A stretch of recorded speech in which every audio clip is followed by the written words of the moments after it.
세계 제2차 대전이 일어났을 때 영국 런던이 첫 번째 폭격을 받았습니다.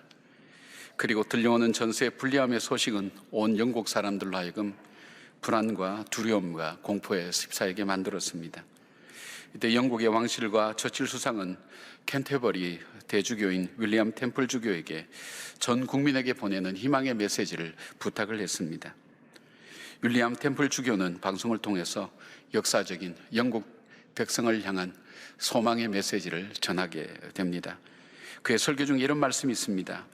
대영제국 국민 여러분, 잠시 후 이 땅의 모든 교회에서는 종이 울릴 것입니다. 종소리를 듣거든 모두 교회로 나아갑시다. 그리고 역사의 주인이신 전능하신 하나님을 바라봅시다. 지금이야말로 하나님의 인도하심을 받을 때입니다. 이렇게 영국 사람들에게 희망의 메시지를 전하며 온 교회가 함께 기도하는 시간을 가졌다고 합니다.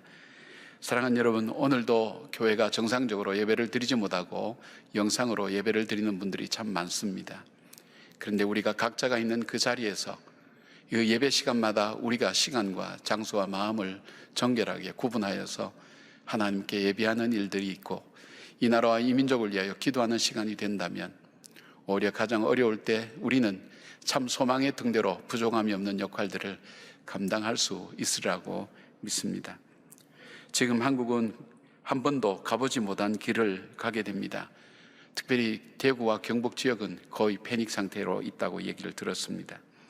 이 불확실한 미래 속에서 두려워하고 불안해하는 우리에게 오늘 본문은 우리에게 무슨 말씀을 하고 계실까요? 주님께서 많은 사건 중에 오늘 이 본문의 사건을 통해서 우리에게 이 고통과 위로와 위기의 시간에, 두려움의 시간에 무엇을 어떻게 살기를 원하셔서 우리에게 말씀하고 계시는지 이 말씀에 우리가 귀를 기울여 보겠습니다. 첫 번째로 우리 주님께서는 우리를 위해 기도하고 계신 주님을 기억하라는 것을 말씀하고 있습니다. 46절 보면 제자들에게 배를 타고 건너편 벳세다로 가게 하시고 난 후에 예수님께서 하신 것은 무리를 작별하신 후에 기도하러 산으로 가시더라고 성경 말씀을 전하고 있습니다.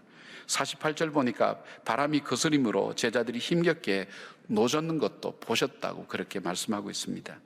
주님은 기도하셨습니다. 이어서 본문은 예수님의 기도의 주제가 누구인지 그리고 무엇인지를 설명하고 있습니다. 우리는 어렵고 힘들 때 혼자라고 생각이 들 때가 많습니다. 그러나 우리 주님께서 우리와 함께 기도하고 계신다는 사실을 주님 우리에게 말씀하고 계시기 때문에 이 사건을 통해서 우리에게 다시 한번 우리를 위해 기도하고 계신 주님을 우리는 발견할 수가 있습니다.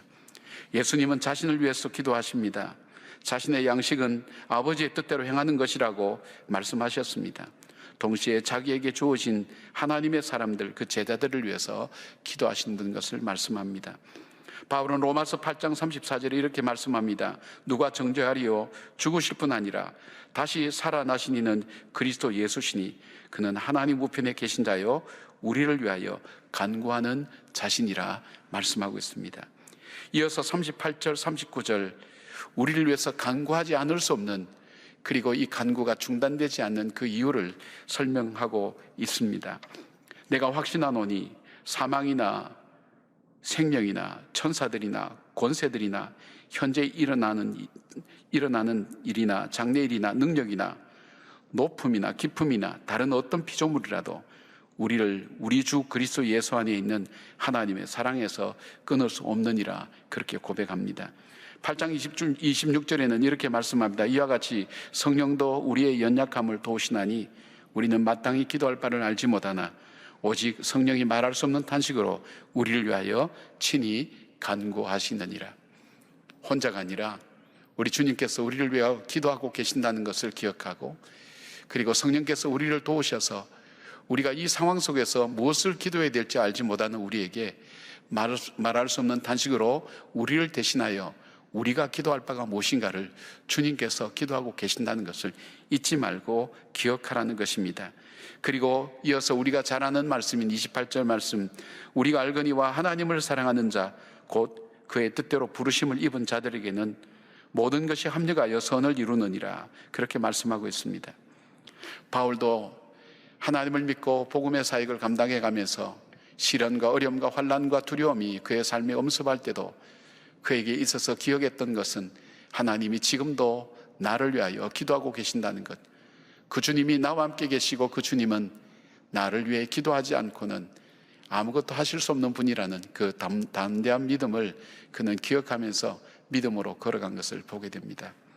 지치고 힘들고 어려운 상황 속에 있는 여러분들, 모든 것이 혼자라는 생각, 그리고 이 두려움에서 어떻게 벗어날까 하는 바로 우리들 속에 우리가 기억해야 될 것은 힘들고 어려운 순간의 기억만 아니라 주님이 지금도 나를 위해서 기도하신다는 사실을 우리가 잊지 않고 기억하시기를 바랍니다. 바다에 태풍이 몰아치고 죽음의 두려움이 눈앞에 있는 상황 속에서도 주님께서 제자들에게 하시는 말씀, 그 제자들을 통해 오늘 우리에게 하시는 말씀, 나를 위해, 우리를 위해 기도하고 계시는 주님을 잊지 말라는 것입니다. 복음성가 중에 우리가 부를 때마다 용기를 주는 찬양이 있습니다. 마음이 지쳐서 기도할 수 없고 눈물이 빗물처럼 흘러내릴 때 주님은 아시네, 당신의 약함을 사랑으로 돌봐주시네. 당신이 외로이 홀로 남았을 때 당신은 누구에게 위로를 얻나? 주님은 아시네, 당신의 마음을 그래 홀로 잊지 못함을. 누군가 널 위해 누군가 기도하네. 내가 홀로 외로워서 마음이 무너질 때 누군가 널 위해 기도하네. 예수님 널 위해 기도하네.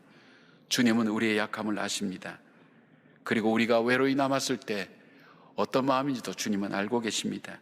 십자가에서 겟세마네 동산에서 홀로 그 짐을 지시고 감당해 갈 수 있었던 그 주님이었기에 홀로 남은 마음이 어떠한지, 두려움과 공포 속에서 어떤 마음이 있는지 주님은 잘 아십니다. 이미 체휼하신 분입니다.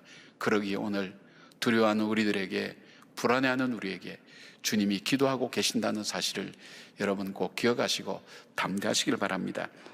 두 번째로 주님께서 바로 이 사건을 통해서 우리에게 말씀하기를 원하시는 것은 우리에게 찾아오시는 주님을 바라보라고 말씀하고 있습니다. 우리 주님은 산 위에서 기도만 하고 계셨을까요? 가장 힘들고 어려울 때 주님은 찾아오시는 분인 것을 성경 여러 곳에서 말씀하고 있습니다.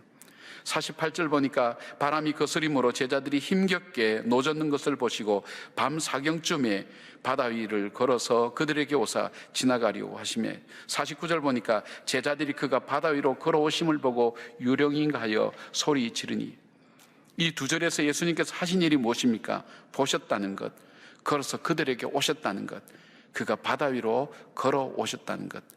쉽게 말하면 올 수 없는 상황과 환경과 여건이 있지만 그럼에도 불구하고 바다 위를 걸어서 오셨다는 것을 의미하는 것이 무엇일까요?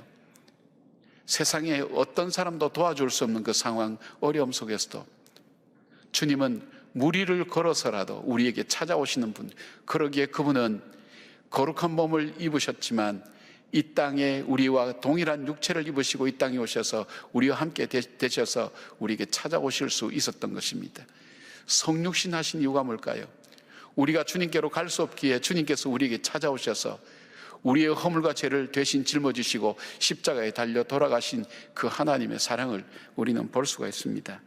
그것도 밤 사경이라고 말씀하고 있습니다.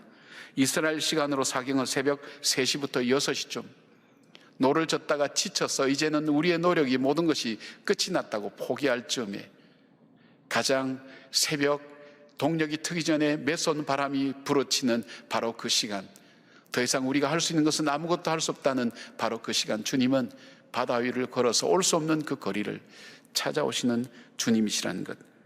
근데 오늘 이 본문은 바로 그 주님 오시는 그 주님 앞에 그 제자들은 그 태풍과 바람을 보고 두려워하고 있었지만 주님을 바라보고 있었다고 그렇게 말씀합니다. 그들이 비록 유령으로 착각하고 두려워했지만 예수님을 볼 수 있었습니다. 그리고 마태복음 14장에는 동일한 사건을 좀 더 자세히 설명하고 있습니다. 그것은 베드로의 경험입니다. 그들 모두가 두려워 유령이라고 말할 때 예수님께 베드로는 이렇게 말씀드립니다. 마태복음 14장 28절부터 30절 말씀 보니까 베드로가 대답하여 이르되 주여, 만일 주님이시거든 나를 명하사 물 위로 오라 하소서 하니, 예수께서 오라 하시니 베드로가 배에서 내려 물 위로 걸어서 예수께로 가되 바람을 보고 무서워 빠져가는지라 소리질러 이르되 주여 나를 구원하소서 하니, 마태는 제자들이 무엇을 바라보아야 하는지를 베드로의 사건을 통해서 강조하면서 설명하고 있습니다. 그것은 바람이 아니라 예수님을 바라보아야 한다는 것을 설명하고 있습니다. 우리는 어려울 때 우리의 문제만 바라봅니다. 그러나 우리의 주님은 우리가 믿음을 가지고 주님을 바라볼 때에 능히 이 모든 것을 이길 수 있음을 가르쳐주고 계십니다. 엘리노 깁슨과 리차드 워크라는 심리학자가 영아가, 어린아이가 깊이를 지각할 수 있는 나이쯤 됐을 때를 대상으로 실험을 했는데 시각절벽이라는 이 시설을 만들었습니다. 쉽게 말씀드리면 걷지도 못하고 겨우 기는 어린아이를 대상으로 실험하였습니다. 보기에는 낭떠러지처럼 보여도 실제로는 낭떠러지가 아닌 강화유리로 만든 그 절벽처럼 만든 그곳에 아이가 건너갈 수 있는지 건너갈 수 없는지를 실험하는 그런 장면입니다. 이 아이가 그 길을 건너서 엄마에게로 가는 방법은 단 하나밖에 없었습니다. 우는 엄마와 눈을 마주치고 와도 좋다는 엄마의 눈짓을 믿고 걸어가는 것입니다. 실험에서 재미있는 것은 아무것도 모를 것 같은 1살 전후의 아이가 깊이를 지각하는 것, 그리고 이 안전하게 강화유리판으로 만들어뒀지만 그 낭떠러지 앞에서 이 아이는 멈춰서지 않았습니다. 그런데 건너편에는 엄마가 표정이 무표정할 때 이 아이는 이 시각 절벽을 건너지 못하고 멈춰서 있는 장면을 이 실험으로 연구를 했습니다. 그냥 박사는 이렇게 고백했습니다. 깎아 지르는 듯한 낭떠러지, 불안하게 하고 좌절하게 만드는 인생의 시각벼랑은 사실 알고 보면 건너갈 수 있는 길이다.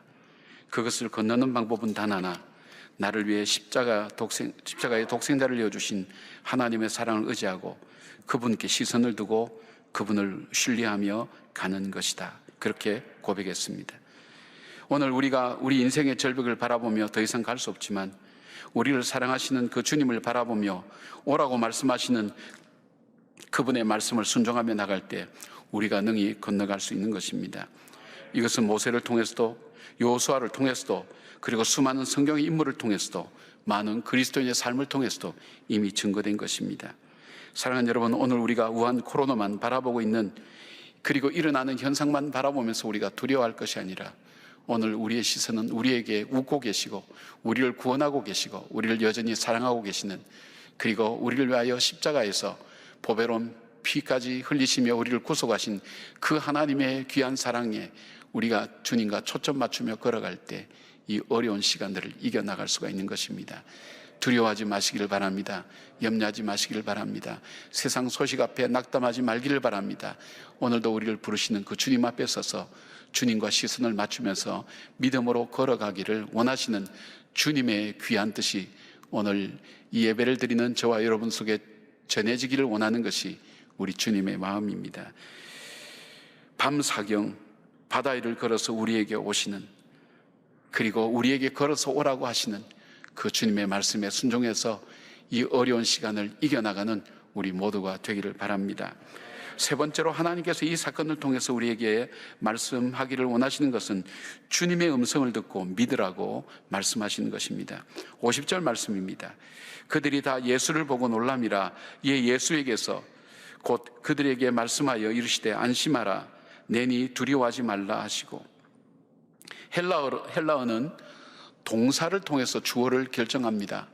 그래서 헬라어는 주로 주어를 쓰지 않습니다. 근데 주어를 쓸 경우에는 주어를 엄청나게 강조한다는 의미가 있습니다. 여기 에고 에임이라고 쓰여진 내니 두려워하지 말라, 이 표현은 나라는 것을 강조하는 것이 됩니다. 주님은 주님이 어떤 분인가 하는 것을 강조할 때 이 방법을 주로 쓰십니다. 여기서 내니 하는 것은 바로 예수님이 자신을 일컬을 때 하시는 독특한 그런 표현 방법입니다. 내가 곧 길이요 진리요 생명이니 나는 선한 목자라는 등 자신을 나타낼 때 표현하는 것입니다. 하나님은 자신의 존재를 설명할 때 독특한 표현을 사용하십니다. 학자에 따르면 보통의 자신을 표현하는 것이 아니라 바로 창조주 하나님을 표현할 때, 능력의 하나님을 표현할 때 이런 표현을 하신다는 말씀입니다. 즉 천지를 창조하시고 능히 파도와 태풍까지도 주장하시는 바로 그 주님이 바로 이 우리의 예수님이시라는 것입니다. 51절 보니까 배에 올라 그들에게 가시니 바람이 그치는지라 제자들이 마음에 심히 논란이 되어 있습니다. 물고기 2마리와 보리떡 5개로 능히 5,000명을 먹이시고 12광주리를 남게 하시는 바로 그 능력의 주님을 말씀합니다. 오늘 우리가 들어야 될 음성은 무엇입니까? 매스컴에서 날마다 이야기하는 병에 대한, 질병에 대한 정보도 우리에게 중요한 자료가 될 수가 있습니다. 그리고 소식들도 우리에게 들려지는 이야기지만 오늘 우리가 이 상황 속에서 듣고 나가고 행동해야 될 그 말씀은 무엇입니까? 바로 주님의 음성을 들으라는 것입니다. 우리가 믿고 따라야 될 것은 바로 능력과 창조주 주님을 믿는 것입니다. 두려워하지 말고 우리를 능히 어떤 상황 가운데서도 붙드시고 함께 하시고 동행하시는 그 주님으로 인하여 믿음으로 걸어가기를 주님은 말씀하시는 것입니다. 장신대 박경수 교수님 글 중에 흑사병과 종교개혁자들이라는 글 속에 소개되고 있는 종교개혁자 저빙글리에 대한 내용입니다. 인류 역사에서 전염병으로 가장 비참하고 힘들었을 때에는 흑사병이, 즉 패스트죠, 유럽을 휩쓸었던 14기에서 16세기 그 사이였습니다. 종교개혁자들에게도 이 흑사병은 피해가지 않았습니다. 당시 저빙글리는 1519년 1월 스위스의 쥐리히의 목회자로 사역을 시작한 지 얼마 되지 않아서 흑사병이 이 도시를 덮었습니다. 이 병으로 쥐리히 인구는 거의 3분의 1이 죽었습니다. 당시 인구가 한 7,000명 정도 되었는데 2,000명 이상 목숨을 잃었다는 것입니다. 저빙글리는 이 흑사병으로 자기의 자녀들도 잃어버렸고, 그리고 흑사병 가운데서도 이 사랑하는 교우들을 돌보다 자신도 이 병에 걸려서 사경을 헤매게 되었습니다. 그가 1519년 9월 말경에 이 병에 걸려서 11월 중순까지 거의 사경을 헤매다가 극심한 고통을 겪은 후에 기적적으로 회복되었습니다. 그때에 쓰여진 시가 있습니다. 그는 참혹한 죽음의 경계선에서 세상의 그 어떤 것보다 주님의 언약의 말씀을 들었습니다. 그리고 그 말씀을 믿었습니다. 이 시는 그가 얼마나 주님을 의지하고 있는지를 잘 보여주고 있습니다. 제목이 지금이라도 내 영혼을 부르신다면 되어 있습니다. 주님, 나를 도우소서. 나의 힘, 나의 반석이시여. 문 밖에서는 죽음이 문 두드리는 소리. 나를 위해 못 박히신 당신의 손을 높이 들어서 죽음을 정복하시고 나를 구원하소서. 그러나 당신의 음성이 내 생애의 한낮인 지금이라도 내 영혼을 부르신다면 나는 순종하겠나이다. 신앙과 소망 안에서 이 땅을 포기하고 천국을 얻고자 하오니 나는 당신의 것이나이다. 그는 이후 종교개혁자로서 일평생 말씀 중심으로 살아갈 수 있는 계기가 된 사건이 바로 이 사건이었습니다.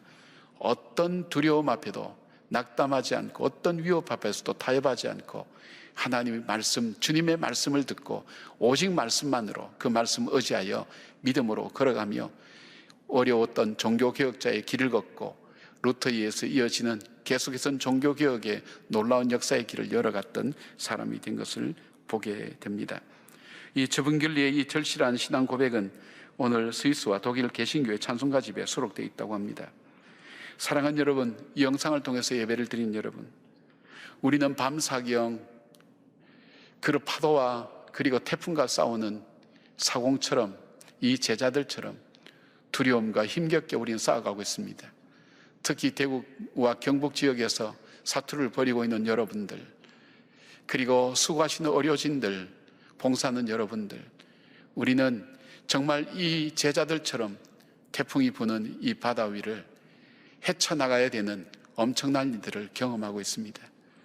그러나 사랑하는 우리 성도 여러분들, 우리 한국에 계신 여러 믿음의 사람들, 우리가 함께 다시 한번 이 말씀 앞에 서십시다. 주님께서는 이 사건을 우리에게 만드셔서 우리에게 이 사건을 통해서 말씀하기를 원하시는 주님의 음성이 있었습니다. 수많은 기억들이 우리 속에 떠오를 것입니다. 그러나 나를 위해서 아직도 기도하고 계신다는 그 주님을 기억하십시다. 비록 골방에, 갇힌 방에 혼자 있다 할지라도, 확진자가 되고 확진되기가 되어서 외로운 방에 홀로 있다 할지라도 주님이 나를 위해서, 그리고 사랑하는 성도들이 여러분들을 위해서 기도하고 있다는 사실을 기억하시기를 바랍니다.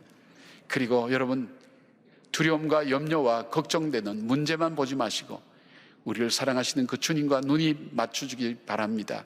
12의 혈류병 걸린 여인이 주님과 그 시선이 맞았을 때, 그 손이 옷에 닿았을 때 회복됨의 귀한 역사가 있듯이 바로 우리를 오라 하시는 그 주님을 바라보며 이 어둠과 이 터널을 헤쳐나가는 용기와 믿음이 저와 여러분 속에 있기를 바랍니다.